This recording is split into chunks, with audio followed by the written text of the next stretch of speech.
What's going on, guys? I want to take a little look at Tesla. So with Tesla today was down about 1%, $2.87.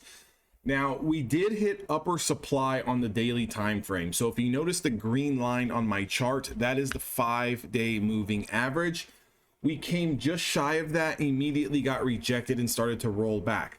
Now, if we kind of look at where we closed today, we closed, somewhere in the middle of yesterday's range. So we really didn't punch any higher. We really didn't punch any lower, but we're trapped in a very, very hard spot. So one thing that I do want to keep in mind is this level to the downside. So if we notice this Bollinger Band down here, if Tesla starts to lose, and it's a ways away, right? But I want us to put an alert on it at 238.29. That's a short position. Okay, so if we do confirm the 238 level, we need to be punching short. We've got room down to around 229.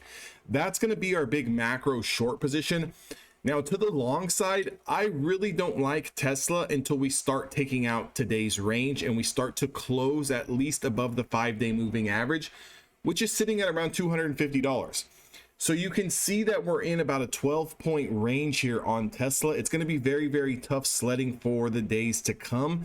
Now we might need 1 or 2 days for Tesla to absolutely set up before we can make any kind of real money on this trade, rather than, kind of just taking these quick scalps off the open.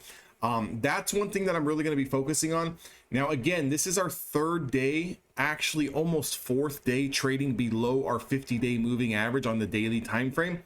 That's very, very significant. So typically when we're trading below the daily 50-day moving average, we want to ignore the long setups and we want to focus on the rejections at supply or the losses through previous days low. Okay, so again, we want to ignore the long setups and we want to focus on, any one of those dead cat bounces that we're getting intraday to get rejected, more than likely at some type of hourly supply zone, hourly resistance level, and then we want to play to the downside. So if I was to pull up the 1-hour time frame on Tesla, if we had that type of mentality today where, we're looking to play the rejections off of upper 1-hour supply zones and ignoring the pops, then essentially that first hour candle, the first 30 minutes basically went up, basically went down, finished in the middle of the range. There was nothing there.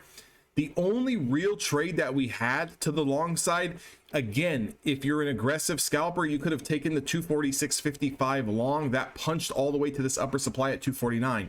So we had about $2 or $3 worth of upside there. But again, what do we want to do? We want to take the rejections off of the upper supply. So how you would play that, if I was to put this line here at the top, we're going to wait for this hour candle to close. That price, that time was around 7 a.m. PST. If we wait for that hour candle to close, we can see that our upper high of day into that rejection level off the 1-hour time frame was sitting at 249.50. If you go to the 5-minute view and you kind of look at what was going on once we punched in that high, so basically between 7 and 8 a.m., what you're going to look for there is no continuation follow through to the high side. As soon as you start to see this reversal, right? As soon as you see this punch in that high and then we put in this inverse hammer candle, your entry is very simple. Your entry is the candle that takes out the reversal candlestick using the high of day as your stop. You would essentially sat in this move from a price of around, if we look at where we confirmed at, 248.50s all the way down to around 246.30s in a matter of 15 minutes. Now we did get a little bit of a dead cat bounce, so if you did sit through this area, you would still be short, just due to the fact that this bounce here, right after we put in this low, we consolidated. This bounce essentially hugged the 20-day moving average, tried to put in a new high, however failed to take out the high of day, resulting in a lower high being put in here, followed by the next leg down, a little bit of a consolidation, followed by another lower high, followed by that big macro flush. Ultimately, you would have had the most perfect entry here. Now, I played Tesla a couple of times today, once to the long side and also back down to the short side here, for very, very small gains, kind of just piecing together my day. But essentially, if you had this type of mentality where you're going to use this high of day as a stop, you could have essentially ridden this all the way down. So one thing I want to tell you guys is, even though we move down and then we bounce up and then we chop sideways and then we bounce up, you're still under your low of day or your high of day, right? So stay patient and either get stopped out when we break the high of day or continue to hold the move until you're happy with the gains, right? So again, what I want everyone to do this week is practice patience. Patience a lot of the times pays, okay? Don't be in such a rush to take the quick gains. Again, ultimately, you know where your stop loss is at. So if we're not taking out that stop loss, why are we getting out with such small gains when we could essentially see if this wants to work?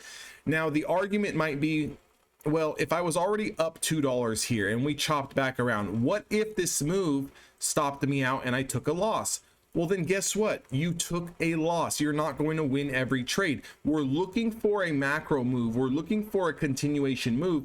There's only two things that are going to happen. You're going to sit in this trade until you make sufficient money to go ahead and cash out, or you're going to get stopped out above high of day and you're going to take a small paper cut loss and you come back the next day and do it all over again. Remember, over the series of 20 trades, over the series of 40 trades, 100 trades, you will become profitable. But if we're snatching profits too early, you're going to end up just spinning your wheels in the mud. You're going to end up just running around and around and around and around and around on this hamster wheel. We need to kind of maximize our profit. So if you are trading options, especially on something like Tesla, I would be looking for a minimum of 20, 25, 30% on your options contracts moves. Now, if you could start making 40, 50, 60% on those options premiums, you're going to do really, really well for yourselves, because when you lose, it's only going to be like a 1-to-1 loss, meaning that for every trade that you lose, one more trade is going to put you right back in the green.